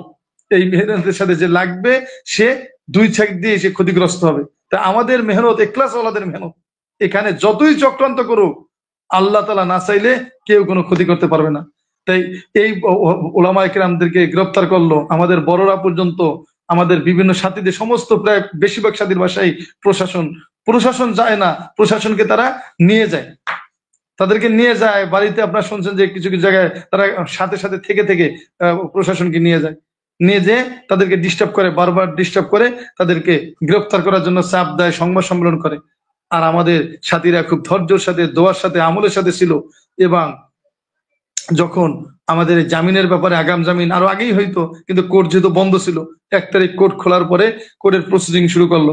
প্রসিডিং করার পরে আমাদের যে অ্যাডভোকেট সাহেব ছিল, ব্যারিস্টার আব্দুল্লাহ মামুন সাহেব, ইনি ডক্টর ইউনূস সাহেবের উকিল ছিলেন, যে এখন বাংলাদেশের প্রধান উপদেষ্টা, তার পার্সোনাল ব্যক্তিগত উকিল ছিল। আপনারা জানেন যে তার যে মামলা ছিল, ওই মামলাগুলো 5ই আগস্টের আগ পর্যন্ত, পরেও সেই পরিচালনা, এখনো সে তার মামলাগুলো সেই পরিচালনা করছে। আমাদের ব্যারিস্টার আব্দুল্লাহ মামুন সাহেব, উনি যখন আমাদেরকে নিয়ে হেয়ারিং করলো, আমরা তো ওখানে উপস্থিত ছিলাম, উনি বিচারকের কাছে এই কথা বলল যে এরা সম্মানিত লোক, তারা সারা পৃথিবীতে দিনের প্রচারের জন্য যায়। এই লোকগুলো দেখেন বয়োজ্যেষ্ঠ, বেশিরভাগ লোকই সবাই বয়স্ক লোক, এদেরকে হুইল চেয়ারে 8 বছর যাবত সে আছে, সে কিভাবে মানুষ হত্যা করবে? এখানে আপনার বিভিন্ন সচিব আছে, বিভিন্ন শ্রেণী পেশার ভদ্রলোকেরা এখানে আছে, তারা দিনের মেহনত, তারা আরামায়েশ রেখে তারা দিনের মেহনত করে। আর এদেরকে মিথ্যা মামলা দিয়ে একটা পরিকল্পিতভাবে তৃতীয় পক্ষ ষড়যন্ত্রের মাধ্যমে এই মিথ্যা মামলা দিয়েছে। আমরা জানি যে কোর্ট থেকে আগাম জামিন যেটা হয়, সেটা হয় 3 সপ্তাহ বা 4 সপ্তাহ বা সর্বোচ্চ 6 সপ্তাহের জন্য। কিন্তু দেখেন আল্লাহ তাআলা আমাদের সাথীদের দোয়ার দ্বারা এমন মদদ নসরত করছে। আমাদের বড়রা যখন কোর্টে দাঁড়িয়েছে, আমাদের বড়রা যখন হুইল চেয়ার নিয়ে কোর্টে গেছে, আল্লাহ তাআলা বিচারকদের দিলের ভিতরে এমন মহব্বত ঢেলে দিয়েছে, আমরা তো এরকমই জানতাম যে আগাম জামিন 6 সপ্তাহ, সর্বোচ্চ 6 সপ্তাহ হবে। 6 সপ্তাহ পরে নিম্ন আদালতে আমাদের আত্মসমর্পণ করতে হবে, পরে নিম্ন আদালত থেকে আমাদের আবার জামিন করাতে হবে, তারপর 1-1.5 মাস পর আমাদের আবার হাজিরা দিতে হবে। আমার কাছে খুব খারাপ লাগদারে ওয়াসিফ ভাইকে নিয়ে, এরকমের মাওলানা মনির বিন ইউসুফ সাহেবকে নিয়ে, রেজাউল করিম তরফদার, প্রায় 85-র উপরে বয়স, এই সমস্ত ভদ্রলোক, ইঞ্জিনিয়ার মহিবুল্লাহ সাহেব, হাবিবুল্লাহ কাশিমি সাহেবের আব্বা, এই তাকে বয়োজ্যেষ্ঠ লোক, আব্দুল সালাম সাহেব, কত বয়োজ্যেষ্ঠ লোক, এরকমের বয়োজ্যেষ্ঠ লোকদেরকে নিয়ে আমরা প্রত্যেক 1-1.5 মাস পর হাজিরা দেবো করে, কত একটা প্রেশানি। কিন্তু দেখেন আল্লাহ তাআলা তো সবকিছু করার মালিক আল্লাহ। হাইকোর্টে আগাম জামিন হওয়ার পরে নিম্ন আদালতে আত্মসমর্পণ করতে হয়, কিন্তু আমাদের ব্যাপার আল্লাহ তাআলা বিচারকরা আমাদের চেহারা দেখে, আমাদের বুজুর্গদেরকে দেখে, আল্লাহওয়ালাদেরকে দেখে। 2 বিচারক তারা কোনো পিছানো যায় নাই, তারা ওখানে বসেই, তারা, আমরা জানি যে হেয়ারিং এর পরে আধা ঘন্টা 1 ঘন্টা পরে আবার আসে, পিছনে তারা কামরায় যায়, ওখান থেকে পরামর্শ করে এসে দেয়। তারা ওখানেও যায় না, নির্দ্বিধায় তারা আমাদেরকে এমন ভাবে জামিন দিলেন যে আপনাদের জামিন স্থায়ী জামিন, অন্তর্বর্তীকালীন জামিন, আপনাদের যতদিন পর্যন্ত ফাইনাল রিপোর্ট না আসবে ততদিন পর্যন্ত জামিন বহাল থাকবে। আপনাদের নিম্ন আদালতে স্যালেন্ডার করতে হবে না, আত্মসমর্পণ করতে হবে না, কোনো হাজিরাও দিতে হবে না, আপনাদের জামিন চলমান থাকবে। দেখেন আল্লাহ তাআলা তাদের দিলের ভিতরে মহব্বত ঢেলে দিয়েছে এবং ফয়সালা করে দিয়েছে যে আল্লাহ তাআলা যদি কাউকে ইজ্জত দিতে চায় তাকে আল্লাহ তাআলা কুরের ঘরের ভিতরে রাখে ইজ্জত দিতে পারে, আর যদি আল্লাহ তাআলা কাউকে বেইজ্জতি করতে চায় সম্মানের পোশাক সম্মানের সিংহাসনে বসে বেইজ্জতি করতে পারে। তার প্রমাণ আমরা কালকে দেখছি, আমাদেরকে জামিন হইলো। তা আমাদেরকে অনেকে প্রশ্ন করে যে 23 জন আর জামিন হলো কেন, মামলার আসামি তো 29 জন। এখানে একটু আমাদের সাথীদের ইনফরমেশনে ভুল আছে, সেই জন্য আমি বলছি আমরা ছিলাম 23 জন, কালকে উপস্থিত ছিলাম, আর 3 জন জেলে আছে। যারা জেলে আছে তাদের আগাম জামিন হয় না, তাদের জামিন আল্লাহ তাআলা চায় আমাদের সাথীরা যে পরিমাণ দোয়া, চোখের পানি, রোজা, কান্নাকাটি এবং আল্লাহ পাকের রাস্তায় সফর চালাইতে আছে, আল্লাহ কোনো অ্যাডভোকেট আর কোনো ইসের বরকতে না, টাকার বরকতে না, আমাদের কাছে টাকাও নাই, কোন টাকার বরকতে না, আল্লাহ তাআলা কুদরতের দ্বারা, আমলের দ্বারা আমাদের হযরতদের জামিনের ব্যবস্থা করে দেবে। এই জন্য তারা তো জেলে আছে, তাদের জামিনের প্রসেসিং আলাদাভাবে হবে। আর আমরা আগাম জামিন নিছি 23 জন, আর 3 জন জেলে, তাহলে 26 জন। আর 3 জনের ভিতর একজন, মানে 3 জনের ভিতর তাদের পরিচয় স্পষ্ট না, তাদের নাম বা তাদের যে রেফারেন্স এগুলো স্পষ্ট না, স্পষ্ট না করার কারণে তারা চিহ্নিত হয় নাই। ওই 3 জন চিহ্নিত না হওয়ার কারণে তারা এখন জামিন নেবে কিভাবে? এই জন্য আমাদের পুরো জামাতের যারা জেলে আছে 3 জন, তারা ব্যতীত পুরো 23 জনেরই আমাদের জামিন আলহামদুলিল্লাহ হয়ে গেছে। আলহামদুলিল্লাহ আজকে আমাদের হযরত টঙ্গীতে আজকে সকালে আমাদের মাশওয়ারা ছিল, মাশওয়ারা আসছে, সমস্ত মানুষের মহব্বত। বিদেশিরা আমি দেখলাম ওয়াসিফ ভাই গেছে, বিদেশিরা প্লে চুমা দেয়, খুব মহব্বত করতেছিল এবং অনেকে কান্না করতেছিল। আমি আজকে একটা কারগুজারি শুনলাম, খুব কষ্ট লাগলো এই কথাটা শুনে। যখন বাংলাদেশের এই হালত হয়েছে, হালত শোনার সাথে সাথে হযরতজির আম্মা জান কান্না শুরু করছে। আমাদের হযরতজি মাওলানা সাদ সাহেবের আম্মা জান, সে কান্না শুরু করছে, আরে বাংলাদেশের কি অবস্থা। এবং নিয়মিত সে খবর নিতে আছে, হযরতজি নিয়মিত খবর নিতে আছে সাথীদের কি হালত, কি অবস্থা। তো এই যে মজলুম বানাইছে আমাদেরকে, জুলুম মজলুম বানাইছে, আর আল্লাহ তাআলা বলছে যে মজলুমের সাথে আল্লাহ তাআলা সাহায্য, মজলুমের বরদোয়া থেকে তোমরা বেঁচে থাকো যদি মজলুম কাফেরও হয়। আজকে আমাদের বুজুর্গদেরকে মিথ্যা অপবাদ দিয়ে তাদেরকে মামলা করা হয়েছে। এমনও লোক ছিল তারা ঢাকায় ছিল না, তাদেরকে মামলার আসামি বানানো হয়েছে। এই যে জুলুম, মিথ্যা, মিথ্যা কখনো জয় হয় না, এটা একিনের সাথে রাখবেন। এই জন্য দোস্ত বুজুর্গ, আমাদের সাথীদের উদ্দেশ্যে আমি বলবো যে যেমন আমাদের হযরতদের জামিন হয়েছে, এবং আমাদের যারা ভিতরে আছে যে সকল হযরত, তারা তো এখন আল্লাহ ওয়ালা, তাদের ইজ্জতকে আল্লাহ তাআলা বাড়াই দিয়েছে। জেলে এনেছে তাদের বেইজ্জতি করার জন্য, লক্ষ লক্ষ মানুষ না, কোটি কোটি মানুষের দিলের মধ্যে তাদের মহব্বত ঢেলে দিয়েছে আল্লাহ তাআলা। সাধারণ লোক তাবলিগ করেন, আমাদেরকে যে আসার পরে আমাদেরকে বলে স্যার এদেরকে নেছে, মানে তারা খুব আবেগ, মানুষ আবেগ। আজকে তো এমনও হয়েছে বাংলাদেশে, এই লেবাসদারি লোক মেয়ে নিয়ে ধরা পড়ছে, লেবাস আছে, লেবাস দিয়ে লোক মেয়ে নিয়ে ধরা পড়ছে। যতই চরিত্র সে উন্মোচন করতে চাও, কিন্তু মানুষের কাছে সে কলঙ্কিত, তারা কলঙ্কিত হয়েছে। বিভিন্ন জায়গায় তাদের এরকমের তারা অ্যারেস্ট হয়েছে, তারা দুনিয়াবী স্বার্থের জন্য হয়েছে। আর আমাদের এই হযরত যারা গ্রেপ্তার হয়েছে, তারা আল্লাহর দ্বীন প্রতিষ্ঠা করার জন্য গেছে, মিথ্যা মামলা দিয়ে অপপ্রচার করে বিধর্মীদের চক্রান্তে তাদেরকে গ্রেপ্তার করা হয়েছে। দুনিয়াদারদের সাথে হাত মিলিয়ে হযরত ওলামায়ে কেরামদেরকে, হাফেজ আলেমদেরকে, যারা হাফেজ আলেম বানাবার কারখানা, তাদেরকে জেলে রাখছে। এটা এটা ছোট জিনিস না, এটা অনেক বড় জিনিস। এটা আল্লাহ তাআলা পর্যন্ত পৌঁছে যাবে। এটার ফলাফল আমরা আল্লাহর কাছে দোয়া করি, আমরা মাফ করি, যাতে তাদেরকে আল্লাহ তাআলা তওবা করার তৌফিক দেয়, বুঝ দেয়। না হলে আল্লাহ তাআলা কি করবে, আল্লাহ তাআলা সব জানে। এই জন্য আমাদের সাথীদেরকে বলবো, আমরা সবাই মসজিদের মেহনতের উপরে জমে থাকি। আজকে আমাদের হযরত বলতেছিলেন সবাই মসজিদের মেহনতের উপরে জমায়। আমাদের কাজের জবাবই হয়েছে কি মেহনত। যত কোরবানি করব, যত মুজাহাদা করব, আল্লাহ তাআলা সমস্ত বাতিলকে ঠিক করে দেবে। সারা দুনিয়াতে আমাদের যত কোরবানি বাড়বে, এবং আপনি এই যে হালত আসলো, আমাদের যে হালত আসলো 17 তারিখের পর থেকে, এটা আল্লাহ তাআলার ফয়সালা। অনেকে অনেক রকমের কথা বলে যে ঘটনা 18 তারিখে, আমরা অন্য সময় আলোচনার মাধ্যমে শুনছেন, 18 তারিখ ঘটনা, আমরা ময়দানে হামলা করি নাই, আমাদেরকে ময়দানে ঢুকতে বাধ্য করা হয়েছে। যারা ওখানে উপস্থিত ছিল তারা সবাই বলছে, আমরা তো ফজরের পরে গেছি, যারা উপস্থিত ছিল সবাই বলছে যে এখানে বাধ্য করা হয়েছে। আগের দিন সন্ধ্যা থেকে আমাদের সাথীদেরকে বিভিন্ন জায়গায় আগত সাথীদের গাড়ি ভাঙচুর করতেছিল, যার টেলিভিশন, পত্রিকা, আপনার ভিডিও সব জায়গায় প্রচার হইতেছে, আমাদের সাথীদের উপরে কি পরিমাণ নির্যাতন করা হয়েছে। তারপরে কামারপাড়া ব্রিজের পাশে আমাদের সাথীরা অবস্থান করতেছিল শান্তিপূর্ণভাবে। তারা উস্কানি দিয়ে আপনার টঙ্গী ময়দানের ফরেন টেন্টের রান্নাঘরের ওখান থেকে ঢিল নিক্ষেপ করতেছিল। তার ভিডিও এখন সব জায়গায় প্রচারিত হচ্ছে। ওইভাবে তারা উস্কাইয়ে দিয়ে ছাত্র সমন্বয়করা কাকখাইলে বৈঠক করতেছে, আর তারা এই ময়দানের লোক দাও রান্দা তরোয়াল নিয়ে থেকে সারা ময়দানের চতুর্দিক থেকে তৃতীয় তিন দিক থেকে তারা আক্রমণ শুরু করে এবং আমাদের সাথীদেরকে বাধ্য করে ময়দানে নিয়ে যায়। এবং ময়দানে যাওয়ার পর আমাদের সাথীদেরকে কুপিয়ে কুপিয়ে আপনার অস্ত্র দিয়ে, ধারালো অস্ত্র দিয়ে আঘাত করে আমাদের সাথীদেরকে হত্যা করে। এর ভিতরে তাদেরও সাথী মারা যাইতে পারে, হইতে পারে, কিন্তু আমাদের প্রচুর সাথী যখন আহত হয় আমাদের সাথীরা, তাদেরকে তারা হাসপাতাল 3 দিন 4 দিন যাবত হাসপাতাল তারা দখলে রেখে ওখানে বসে আত্মীয় স্বজনদেরকেও যেতে দিত না এবং আমাদের সাথীদেরকে জোরপূর্বক তাদের, আজকেও আমাকে একজনে বলল যে জোরপূর্বক এক সাথী তার এলাকার সাথীকে সাক্ষাৎকার নিয়েছে যে আমরা জোবারপন্থী, সাতপন্থী আমাদের হামলা করছে, নাউজুবিল্লাহ, এরকম মিথ্যা তাদের দ্বারা হাসপাতালের ভিতরে বৈশা এরকমের করছে।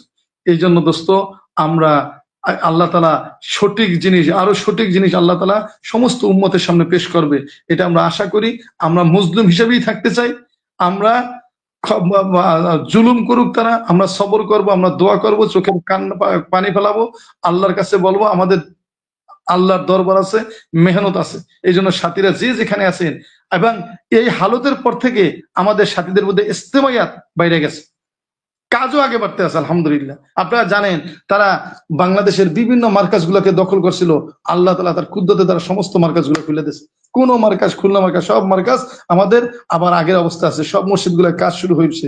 এবং যারা যে প্রতিবন্ধকতা সৃষ্টি করে তারাই বেইজ্জতি হয়েছে, আরো বেইজ্জতি হবে, আরো বেইজ্জতি হবে যদি তওবা না করে, তওবা না করে আরো বেইজ্জতি হবে। কিন্তু আমাদের সাথীদেরকে বলবো, যদি কোথাও আপনাদের উপর বিচার বহির্ভূত কোনো হামলা করে, আপনারা প্রশাসনের সাহায্য নেবেন। প্রশাসনিকদের এখন অনেক ভালো লোক আছে, প্রশাসনের সাহায্য নেবেন। আমরা কেউ তাদের সাথে মোকাবেলায় যাব না, কারণ তারা আমাদের সাথে ইচ্ছাকৃতভাবে মোকাবেলা করে আমাদের সাথীদেরকে তারা বিভ্রান্তের মধ্যে ফেলিয়ে আমাদের উপরে দোষারোপ করতে চায়। কারণ তারা মেম্বার আছে, তাদের ভোকাল আছে, তারা অনলাইন আছে, এইসব জিনিসের দ্বারা মিথ্যা প্রচার করতে তারা খুব মানে তারা পরিকল্পিত, যেহেতু তারা মিথ্যা প্রচার করাটাকে তারা সত্য মনে করে। এই জন্য আমরা তাদের ফাঁদে আমরা কেউ পা দেবো না। আমরা মসজিদের মেহনতি করব, আমরা চোখের পানি ফেলাবো, কান্নাকাটি করব, দোয়া করব, নামাজ পড়বো, আমাদের মা বোনদেরকে নিয়ে আল্লাহ রাস্তায় বের হবো। এবং ইস্তেমা থেকে লম্বা লম্বা ইস্তেমা সম্পর্কে তারা যত রকমের বিভ্রান্তকর তথ্য দেয়, এই সমস্ত তথ্য আমরা শুনবো না। আমরা আমাদের বড়দের চিঠি ফলো করব, আমাদের বড়দের হাবারিকে আমরা ফলো করব। ইনশাল্লাহ আমাদের ইস্তেমা টঙ্গীর ময়দানে হবে, কোনো সন্দেহ নাই, কোনো অপপ্রচার নাই। ইনশাল্লাহ কাক্কাল মসজিদ আমাদের আবার আগের মতো হবে, আর তার চেয়েও ভালো হবে। শুধু আমাদের একটু সবর করতে হবে, আমাদের সবর করতে হবে, দোয়া করতে হবে। আর আমরা হায়ুদোষ করব না কোন রকমের, এবং তাদেরকেও আমরা গালি দেব না, তাদের জন্য দোয়া করব। তাদের তো বুঝ নাই, তারা তো শয়তান তাদেরকে নিয়ে খেলতে আছে। তারা তো আমাদের সন্তান, আমাদের ওলামায়ে কেরাম, তাদেরকে আমরা মহাব্বত করি। তারা যত ঘৃণাই করুক, আমরা তাদেরকে মহাব্বত করি। অতএব তাদের বিরুদ্ধে আমরা অপপ্রচারও চালাবার দরকার নাই, বা তাদের জবাবও দেওয়ার দরকার নাই। আমরা শুধু দোয়া করতে থাকবো এবং মসজিদারি মেহনত করব।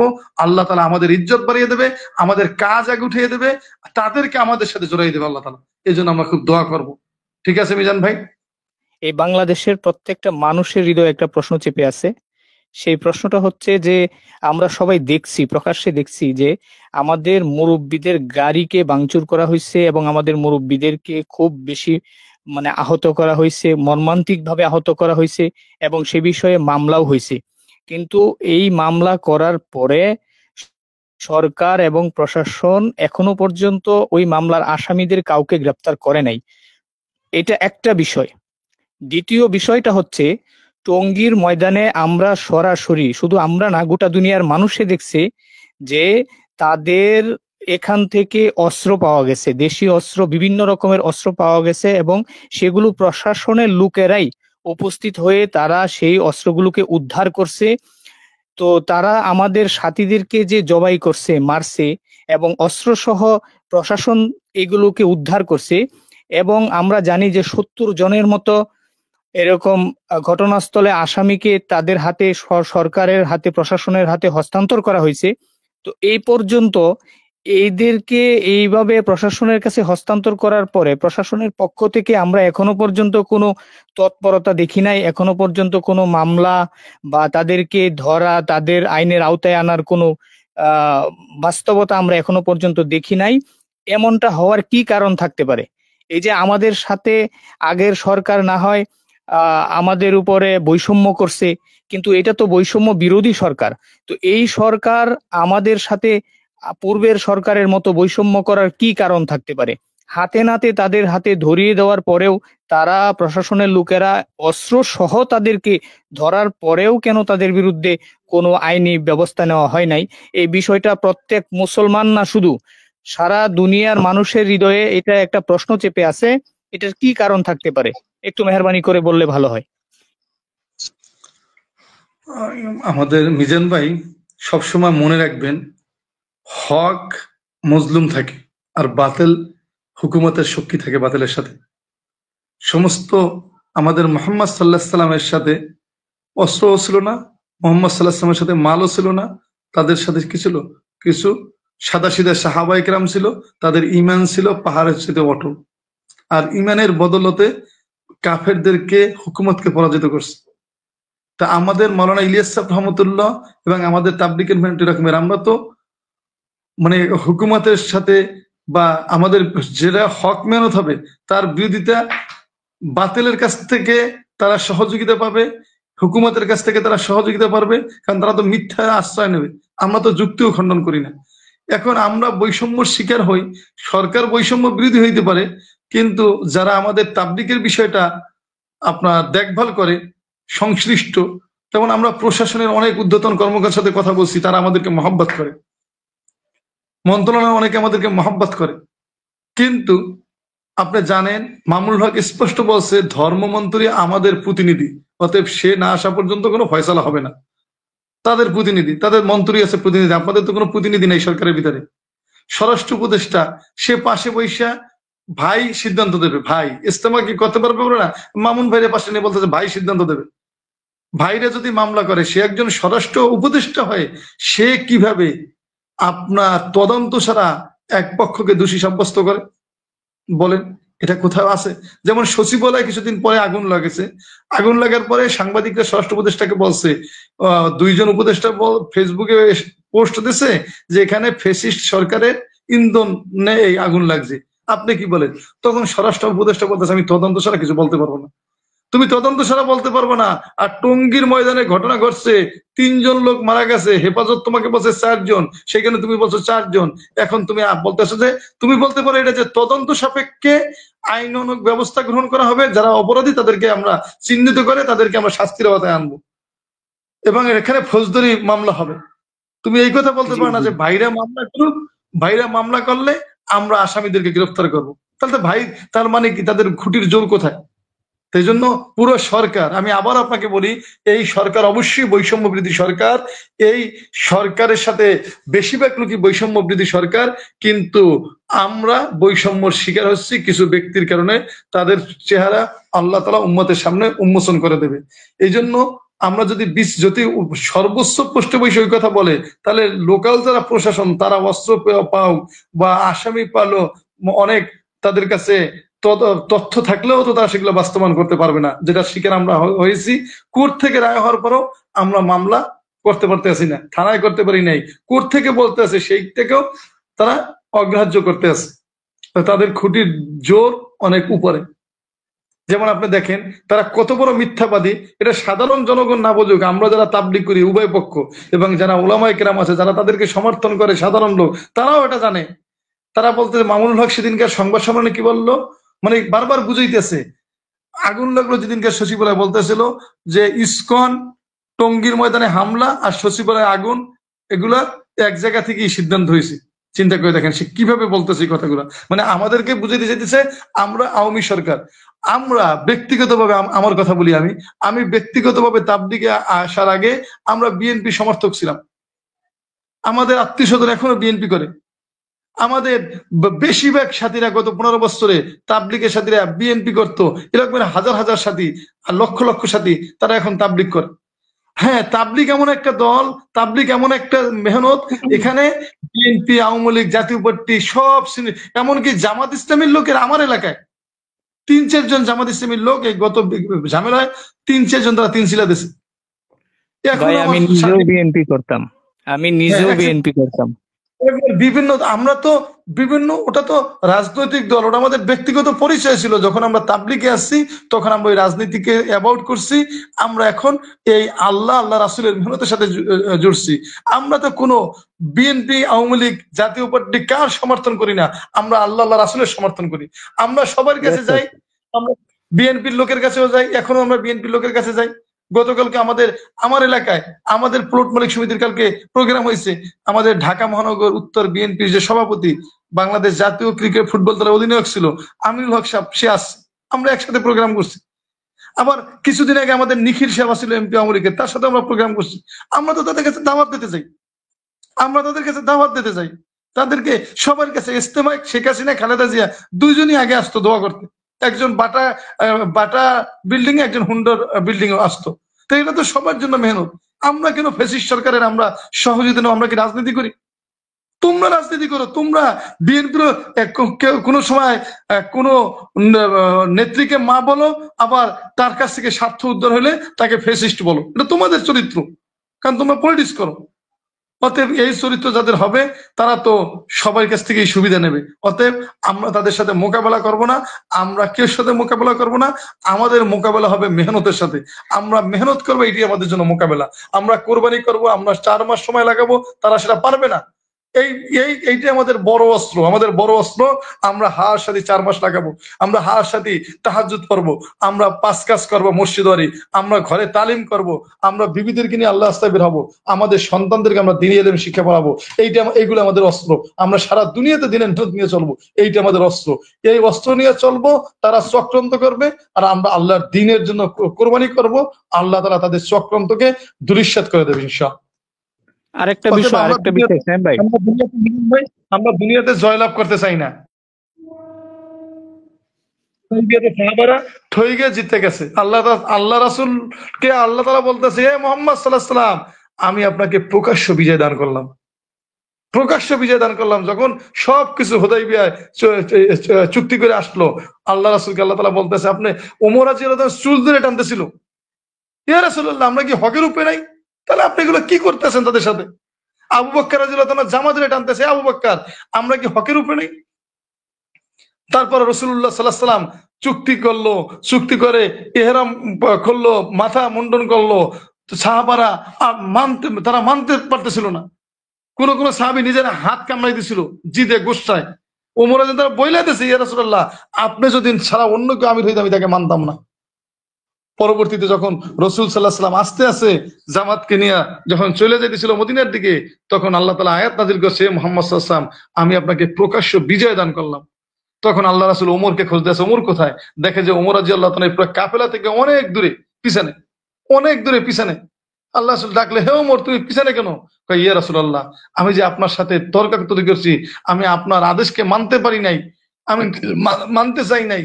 এই যে আমি আপনার সাথে পিড়াপিড়ি করছি, ইসরার করছি, ইয়া রাসূলুল্লাহ, আমার ভয় হইতেছিল যে আমি যে আপনার সাথে মানে রায় নিয়ে বারবার বার্গেনিং করতেছিলাম, মানতে চেয়েছিলাম না, আমার ভয় হইতেছে আমার উপরে কোনো আযাব নাজিল হয় কিনা। তাহলে আযাব যদি নাজিল হয়, এই আযাব যদি আপনার এই কাফেলার মধ্যে না পড়ে, এইখানে আমি আলাদা আলাদা চলতেছিলাম। এবং ওমর বলতেন, আমি মৃত্যু পর্যন্ত ওই ঘটনার জন্য, এই রসুলের সাথে আমি ইসরার করছি, এই ঘটনার জন্য আমি মৃত্যু পর্যন্ত তওবা করে গেছি। চিন্তা করে দেখেন। তো ওইখানে আল্লাহ তাআলা বলতেছে, আপনাকে আমি প্রকাশ্য বিজয় দান করলাম। দোস্তর বুজুর্গ, আমাদের এই মেহনত আমরা ঠইগে জিতে যাবো ইনশাআল্লাহ। আমাদের জয়, আমাদের হারাবার কিছু নাই। আমরা তো আসছি মওত হব, ইমানের সাথে মওত হব, আমরা হাসতে হাসতে কবরে যাব। আমরা মেহনত করতে করতে আমরা তো দোয়া করি প্রত্যেকদিন নামাজ পড়া, হে আল্লাহ, তোমার রাস্তায় আমার মওত দাও, আল্লাহ তোমার রাস্তায় আমাকে, আল্লাহ রাস্তায় আমাদের শাহাদাত নসিব করো। আমরা প্রত্যেকদিন দোয়া করি।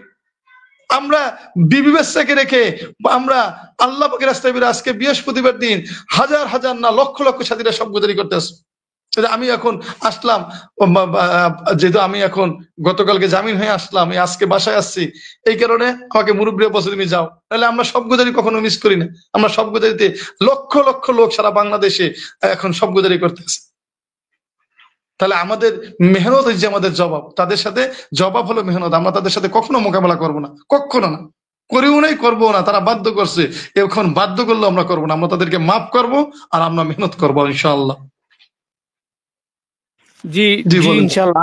আরেকটা বিষয় সাইম ভাই, সেটা হচ্ছে যে আমরা জানতে পারছি এবং এটা মোটামুটি সব জায়গায় ভাইরাল হয়েছে বিভিন্ন গণমাধ্যমে, যে আমাদের মুফতি মুয়াজ বিন নূর সাহেবের উপরে হামলা করা হয়েছে, ওনাকে হত্যা করার পরিকল্পনা হয়েছে।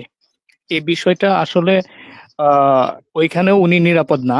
আর দ্বিতীয় কথা হচ্ছে যে ওনারা যে তিনজন আছেন যাদেরকে গ্রেপ্তার করা হয়েছে, তো ওনাদের জামিনের বিষয়ে আসলে আমাদের পুরা দেশের সাথীরা খুব পেরেশান অবস্থায় আছে। এই বিষয়ে একটু খোলাসা, একটু দুইটা কথা বললে খুব ভালো হতো। আমাদের যে আপনি বললেন যে তারা নিরাপদ না, ওটা নিরাপত্তা দেওয়ার মালিক আল্লাহ। আল্লাহ তালা আগুনের ভিতরেও নিরাপত্তা দিছে, আবার আল্লাহ তালা সিংহাসনের বসাইও মারছে। মারছে না? উমর রাদিয়াল্লাহু তাআলা নামাজরত অবস্থায় তার সাথীদের, সঙ্গীদের সামনে বৈশা সবাইকে মারছে। এই জন্য নিরাপত্তা দেওয়ার মালিক আল্লাহ, ওটা তো আমি আর আপনার বলতে পারবো না। ঘরের ভিতরেও নিরাপত্তা, তার ঘরের ভিতরে বসে তাকে মারছে, দেখছি না আমরা? তার জি নিরাপত্তা দেওয়ার মালিক আল্লাহ। এগুলো নিয়ে চিন্তা করার কিছু না, এগুলোর জন্য আল্লাহর কাছে দোয়া করা। এটা সে আছে, ওটা প্রশাসনের হেফাজতে আছে, সরকারের হেফাজতে আছে, সে আপনার জেলখানায় আছে, ওটা সে বলতেছে আছে তো আমি আল্লাহ রাস্তায় আছে, আমি জেলখানায় নাই। সে আল্লাহ পাকের রাস্তায় আছে, যদি ওখানে বসে মারা যায় তাহলে সে শহীদ হবে। সে বলতে আছে আল্লাহু আমাদের আকবার। আল্লাহ রাস্তায় আছে। তাই তাদের নিরাপত্তা দেবে আল্লাহ, আর কেউ নিরাপত্তা দিতে পারবে না। নিরাপত্তা আল্লাহ দেবে এক। আর দ্বিতীয়ত জামিন, জামিন তো আল্লাহর হাতে। জামিন তো আল্লাহ রাস্তা দিয়ে মানুষ সাহাবারা তো আসতে চাইতো না। যখন আল্লাহ তালা ফয়সালা করবে তখনই জামিন হবে। শুধু আমাদের দোয়া, কুরবানি, চোখের পানি ফেলাইতে হবে, ইনশাল্লাহ সব ঠিক হয়ে যাবে, কোনো সমস্যা নাই। আমাদের তোরা বলছে আমাদের জামিন কিয়ামত পর্যন্ত হবে না, আল্লাহ তালা তো জামিন করে দিয়েছে। হ্যাঁ, ওরা তো এটাকে এত ভাবে প্রচার করছে, আপনি জানেন না। মিডিয়াতে আমাদের সাথে এত সম্পর্ক, তারা বলছে যে আমাদেরকে প্রচুর টাকা দেয়, তাদের বসদেরকে টাকা দেয়। যারা টাকা দেয় তারা হকের মাপকাঠি হয় কিভাবে? যারা মিথ্যা প্রচারের জন্য টাকা দেয়, যারা একজন মুসলমানকে মারার জন্য টাকা দেয়, যারা মুসলমানকে গ্রেফতার করার জন্য টাকা দেয়, তারা হকের উপরে থাকে কেমন? তাদের সাথে আল্লাহ সাহায্য থাকবে না, দোয়া করেন, কিচ্ছু হবে না। একই দেখেন, পরিপূর্ণ আমি আত্মবিশ্বাসের সাথে বলি, আমাদের কাজ অনেক উপরে উঠে যাবে এই হালতে।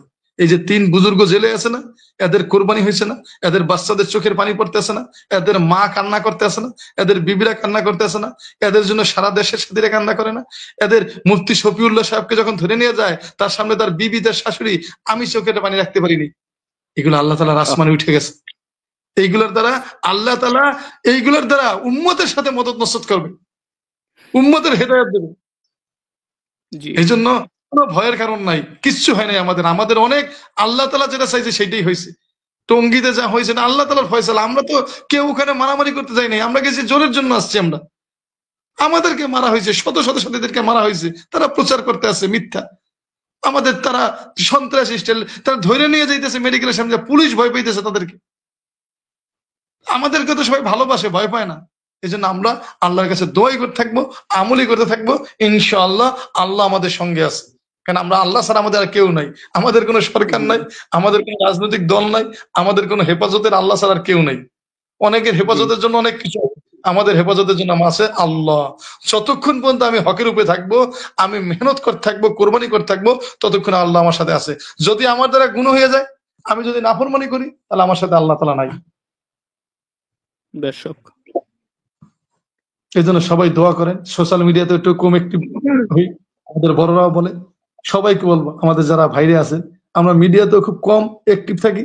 আমরা আল্লাহর কাছে দোয়া করি, মেহনত করি। সামনে ইস্তেমা, ইস্তেমার জন্য জানতর মেহনত করি, প্রত্যেকে নিয়ত করি ইস্তেমা থেকে আমরা এত খুরুজ বের হবো। সবাই আমরা ইস্তেমার ময়দানে যারা যাবো, সব আল্লাহ রাস্তায় বের হয়ে যাবো। দেখবেন সারা দুনিয়ার জি মাস্তান হয়ে গেছে, শুধু জি আমাদের না, সারা দুনিয়ার। অলরেডি বিদেশি মেহমানরা আসা শুরু হয়ে গেছে আলহামদুলিল্লাহ। এই যে এখন আসলো, এই আমার মহল্লা আসলো, ইন্দোনেশিয়ান থেকে আসছে একটা, মালয়েশিয়া থেকে একটা আসছে। এই যে আমরা রোগ ঠিক করে দিলাম মার্কেজ, এখন 500 টাকা করে। প্রচুর বিদেশি মেহমান আজকে আসলো, দেখলাম 3 জন আসলো ফিলিপিন থেকে এয়ারপোর্টে। আসতেই আছে, প্রচুর বিদেশি মেহমান আসতেছে, আসবে। আমাদের মেহনত আল্লাহ, আমাদের কিছু নাই। আমাদের জয় আর পরাজয়ের কিছু নাই, কাজ আল্লাহর। হ্যাঁ, আমার জয় হয়ে কি হবে? আর আপনি মিজান ভাইয়ের জয় হয়ে কি হবে? আপনি জি যদি রাজনীতি করেন তাহলে বলবেন যে আমার ক্ষমতায় আসতে হবে, পলিটিক্স করতে হবে। না, আমরা যা করি আল্লাহর জন্য করি। আমার কান্না, আমার চোখের পানি, আমার সবকিছু আল্লাহর জন্য করি আর আমার নিজের জন্য করি। তো এখানে তো জয় পরা যায় না, দখল করার কিছু নাই। কাক্কেল মসজিদ আমি দখল করে রাখছি, এটা তো আমার, এটা জয় না। আপনার যদি আপনার যেখানে আপনার বড় আশ্চর্য, কাক্কেল মসজিদে সংবাদ সম্মেলন করছে প্যান্ডেল দিয়ে, এটা তো প্রথম রাস্তা খুলছে পার্টি অফিস বানাবে, তাদের চিন্তা এইটা।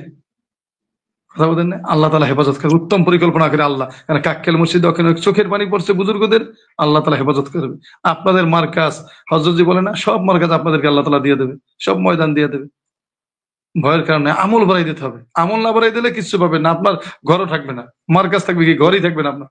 আর আমল বাড়াই দেন, আল্লাহ সব আসবে। সাহাবাদেরকে দিয়েছে না, রোম পারস্য দিতেছে না সাহাবাদেরকে, তারা আমল বাড়াই দিয়েছে। যখন আমল ছেড়ে দিয়েছে, তখন মুসলমানদের ঘরে ঘরে কাফের ঢুকিয়ে দিয়েছে। আমাদের আমলের সাথে মোয়ামেলা হবে। ঠিক আছে মিজান ভাই, আমাদের বড়দের জন্য দোয়া করবেন। আমাদের হযরত ওয়াসিফ ভাই, মাওলানা মোশাররফ সাহেব, ইউনূস স্যারের জন্য দোয়া করবেন খুব, যাতে জি আল্লাহ তাআলা তাদের সুস্থতা দেয় এবং তাদের হিম্মত। আল্লাহু আকবার। আমাদের ওয়াসিফের মধ্যে কোন এত হিম্মত, আল্লাহ তাআলা মাওলানা মোশাররফ সাহেবের এত হিম্মত, আম্মা নার্ভাস হয়ে যায়, তারা নার্ভাস হয় না, তারা আমাদেরকে তরগিব দেয়।